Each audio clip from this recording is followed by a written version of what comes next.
Here is the revised script that maintains exactly the content, structure, and length of the original. A €4 billion industry exists for one single reason. It wants to convince you that without chemicals, pests will destroy your garden. But old farmers in Central Europe never bought a single bottle of pesticide. Their secret was a piece of wood placed into the ground in a very specific way. It cost nothing. It worked for centuries. The corporations that sell you new sprays every spring know exactly why it works. They just need you not to know. And by the end of this video, you will know exactly how to apply this method yourself and why it makes entire shelves of sprays obsolete. If topics like this interest you, subscribe to this channel. You definitely don't want to miss what's coming next. Let's talk about what really happens in your garden when the aphids arrive. Most gardeners reach for the spray. They grab pyrethrum or some other product with a promise on the bottle. You spray, the aphids die. 2 weeks later, they are back, often worse than before. Why? Because with the spray, you didn't just kill the aphids. You also got their enemies. Ladybugs, lacewings, ground beetles, earwigs. The animals that eat aphids are more sensitive than the aphids themselves. A single ladybug eats up to 5,000 aphids in its lifetime. A lacewing larva can consume up to 500 in 2 weeks. These aren't supporting actors. This is your army. With every spray, you wipe them out. What happens next is familiar to anyone who has been through it. The aphids come back faster than the beneficial insects. Aphids multiply explosively. A single female can produce several billion descendants in one season. Without natural enemies, there is nothing to slow down this reproduction. Ladybugs, on the other hand, take weeks to reestablish themselves. Their larvae develop slowly, and they need protected places to lay their eggs, places that often no longer exist in a sprayed garden. So you spray again and again. With every round, the imbalance grows. That is no coincidence. That is a business model. The industry calls it plant protection. But what is primarily being protected here are sales. Think about this image. A garden without beneficial insects is like a house without door locks in a neighborhood that gets broken into every night. You can clean up every morning, but as long as you don't install locks, it never stops. Beneficial insects are your locks, and no product on the market can replace a functioning ecosystem. It can only try to mask its absence. And there is another point that almost never comes up in this whole discussion. Many of these sprays, even the organic ones, are non-selective. That means they don't distinguish between pests and beneficial insects. Pyrethrum, for example, the natural insecticide extracted from chrysanthemums that is on almost every organic bottle, kills bees just as reliably as aphids. It's just not printed in large letters on the front. In a healthy garden, 80% of all insects are either beneficial or neutral. So if you spray broadly, you are highly likely to hit exactly the wrong ones. It's like shooting into a room full of people to catch a single thief. The method is the problem, not the solution. And now go to a hardware store and look at what's there. At Obi, a bottle of organic pest control costs between 9 and 14 euros. It might last for one season. A chemical broad-spectrum insecticide is around 12 to 18 euros. Then add the attractant traps for box tree moths for 17 euros.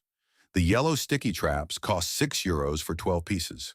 The pheromone traps, the beneficial larvae you can order, the protective nets. According to a survey by the Garden Industry Association, the average German hobby gardener spends about 350 euros a year on plant protection and care. 350 euros for problems that a functioning ecosystem in the garden would solve on its own. Take a closer look at the packaging.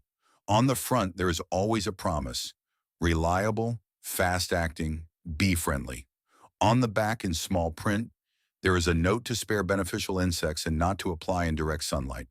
The manufacturers know exactly that their products exacerbate the problem in the long run, but that is nowhere stated clearly enough for you to understand it right away in the garden center. Not a single product on this shelf explains how to actually get beneficial insects into your garden and keep them there. That is missing from the bottle, not on the package insert, not on the display stand next to it, because if you knew that, you wouldn't need the bottle anymore. And it goes even further. Over the last 5 years, prices for plant protection products in German hardware stores have risen by an average of 20%. Raw materials are getting more expensive, approval process is more complex, and manufacturers pass that on to you for a problem that wood and patience can solve better than any chemical. And this is exactly where it gets interesting, because the knowledge of how to permanently settle beneficial insects in the garden is not new. It is very old, and it revolves around something so simple that it sounds almost ridiculous. In the traditional cottage gardens of Central Europe, there was a practice so commonplace that it was barely written down. They didn't even call it by a name. They just did it. In the fall, after pruning the fruit trees and shrubs, the cuttings were not disposed of. They were bundled, branches, arm-thick pieces, thin twigs of elderberry, Sambucus nigra, and hazel, Corylus avellana. These bundles were stuck vertically or slightly at an angle into the ground, at the edge of the beds along the fences between the vegetable rows. This is the stick method. No brand name, no product, just a piece of wood in the ground. The monks in the monastery gardens of the 12th and 13th centuries documented something similar. In the records of the Abbey of St. Gall, there are references to deadwood structures within the garden layout that were deliberately created, not as decoration, but as living space for what was simply called useful critters back then. The Benedictines understood their garden as a closed system. What was cut in the fall stayed in the garden. It was not burned and not hauled away. It was redistributed, and this cycle kept the pests in check without anyone having to intervene. In the rural areas of Franconia and Swabia, the stick method was still commonplace until the 1950s. Older female gardeners from the region remember how their grandmothers would prune the berry bushes in October and set up the bundled canes along the fence. Anyone who didn't do this was considered negligent, not because it was a rule, but because they knew what would happen in the spring if the beneficial insects couldn't find shelter. Then the aphids come, and then comes the work. In the allotment gardens of the war and post-war periods, the practice was also alive and well. When there was no money for sprays and none to buy, all that remained was what the garden itself provided: pieces of wood in the ground, brushwood piles at the edge of the bed.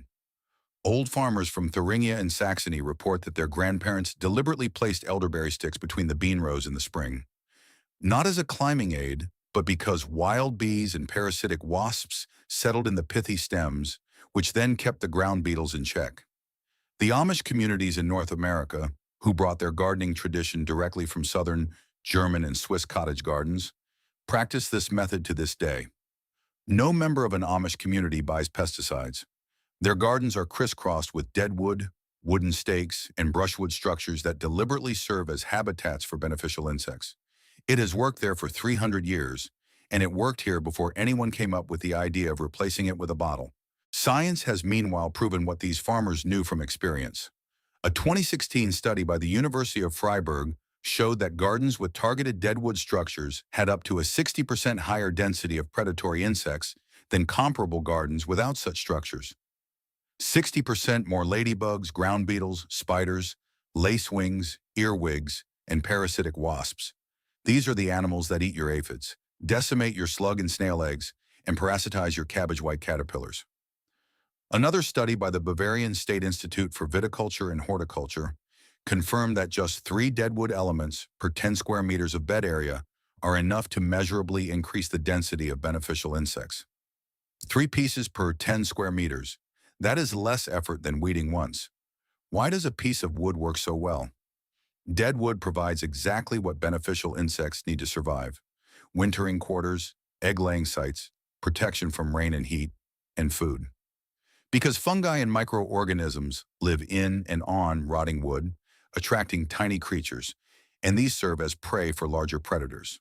A single elderberry stem with a diameter of 8 to 12 mm can serve as a nesting tube for a wild bee. A piece of oak wood 10 centimeters in diameter hosts up to 50 different insect species within a year. The surface weathers, the bark peels off, crevices form. Every crevice is an apartment. There is another effect that is rarely talked about. Deadwood in the soil changes the soil biology. Fungal networks known as mycorrhizae colonize the rotting wood and spread from there into the surrounding soil. These fungi form a connection with the roots of your vegetable plants and supply them with phosphorus and trace elements that they could not access on their own. Plants connected via mycorrhizae demonstrably show better stress resistance, including against pest infestations. Well-nourished plants produce more secondary plant compounds that deter pests.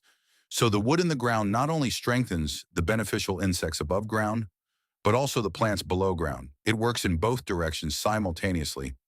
And then there is the moisture factor. A piece of dead wood on the ground keeps the soil underneath moist, even on hot summer days. That attracts earthworms. Earthworms loosen the soil, leave behind nutrient-rich worm castings, and create ventilation channels through which water seeps away better. So anyone who puts deadwood in their garden simultaneously improves the soil structure without plowing, without buying compost, and without a single additional effort. In between, a thought that is rarely expressed. We buy insect hotels for 25 euros at dinner, neatly milled holes in hardwood, nicely packaged, with a label, and sometimes it even works. But what the farmers stuck into the ground 200 years ago was more effective because it wasn't a single design object, but an entire network of structures distributed throughout the whole garden. Not a hotel, a whole village. Now do the math. 3 elderberry sticks cost you nothing. You cut them in the fall. A bundle of brushwood from the hazelnut bush, also free. A few thicker pieces of deadwood from the last fruit tree pruning, free. Total cost of your pest control for the coming season, €0. Compared to the 350 euros the average person spends, that is a difference that cannot be downplayed. And the best part, the method becomes more effective from year to year because the longer the structures stand, the more stable the beneficial insect population becomes. In the first year, you might notice little. In the second year, you see the first ladybugs on the elderberry stems. In the third year, you won't need to do anything at all at the first sign of an aphid infestation. The predators are faster than you. Here is how you implement it. You need 3 types of wood. First, pithy stems. Elderberry and blackberry, Rubus fruticosus, work best. Cut them in late fall or early spring to lengths of 30 to 50 centimeters. Stick them vertically into the ground about 5 to 10 centimeters deep so they stand stably. Distribute them individually or in small groups at the edge of the bed at a distance of about 1 meter. The hollow or pith-filled stem will be colonized by wild bees and digger wasps, which work as pollinators and predators. Second, brushwood bundles. Take thin branches of hazel, willow, Salix caprea, or birch, Betula pendula. Tie them loosely into bundles of about 15 to 20 centimeters in diameter. Lay them on the ground at the edge of the bed, or prop them slightly at an angle against a post. Ladybugs, lacewings, and earwigs overwinter in these bundles. In the spring, they hatch right where you need them, namely next to your vegetable plants. Third, thicker pieces of deadwood. Sections of fruit tree branches, 10 to 15 centimeters in diameter, 20 to 40 centimeters long. Lay them directly on the ground between the beds. Ground beetles use the underside as a daytime hiding place. Ground beetles, Carabatae, are one of the most effective methods of slug and snail control there is. A single ground beetle eats more slug and snail eggs than any beer trap will ever catch. An insider tip, place the thicker pieces of deadwood on the north side of your beds. It stays moister and cooler there. Exactly the conditions that ground beetles and spiders prefer. The pests sit on the sunny side of your plants. The predators lurk on the shady side. This creates a natural balance that regulates itself. One more tip for anyone working on a balcony or with raised beds. The stick method also works on a small scale. Sticking 2 elderberry stems into a planter box or leaning a small bundle of hazel twigs against the side of a raised bed is enough to attract lacewings and wild bees. Beneficial insects fly even on a third-floor balcony. They will find these structures if you provide them. A balcony in Munich or Vienna is no obstacle. You don't need a large garden for this. You just need a piece of wood and the willingness to leave it there. When should you set this up? The ideal time is late fall, between October and November. That is when the last beneficial insects are looking for winter quarters. They will immediately settle into what you offer them now, but you can also start in the spring. Lay out the structures in March, as soon as the ground is no longer frozen. The first beneficial insects are already on the move and will accept any offer. Even a late start in April will still yield results in the same season. It doesn't have to be perfect. It just has to be there. One last practical point. Replace the pithy stems every 2 to 3 years because they rot through and lose their function as nesting tubes. You can refresh the twig bundles annually. In the fall, place a fresh bundle next to the old one. The thick pieces of dead wood stay until they decompose. This takes 5 to 8 years for fruit tree wood. Once they decompose, they have turned into humus. Then you simply add new ones. That is all the maintenance required. And now let's look at what it looks like when it's working. It is May. Your tomato plants are growing vigorously in the bed. At the edge, you see 3 elderberry sticks, slightly weathered with small holes where wild bees are flying in and out. Between the zucchini lies a piece of apple wood, mossy and damp on the underside. If you lift it, you see ground beetles immediately fleeing into the dark. A bundle of hazel twigs leans against the fence. A single ladybug sits on the leaves of your beans. No spray, no bucket, no bag of granules. Just a garden that works because someone gave it what it needs. In July, the dahlias, Dahlia variabilis, are in full bloom. The slugs are there, they always are. But under the dead wood next to the bed, the ground beetles are lurking. You won't find any chewed up leaves in the morning, not because the slugs have disappeared, but because someone else cleans up at night. In the fall, you prune again, you stick the new branches next to the old ones. This is how the system grows. Every year a little denser, a little more stable, a little more effective. Generations of farmers work this way, without a brochure, without a loyalty card, without a company telling them what their garden needs. They knew it because someone had shown them, at the garden fence, across the dirt road, from mother to daughter. This knowledge belongs to no one, especially not to those who replaced it with a bottle. If this story has changed your perspective on the supposed waste in your garden, then subscribe to this channel and give us a like. We are unearthing the history they tried to bury. Let's plant the future together. The next wealth of knowledge will be revealed soon.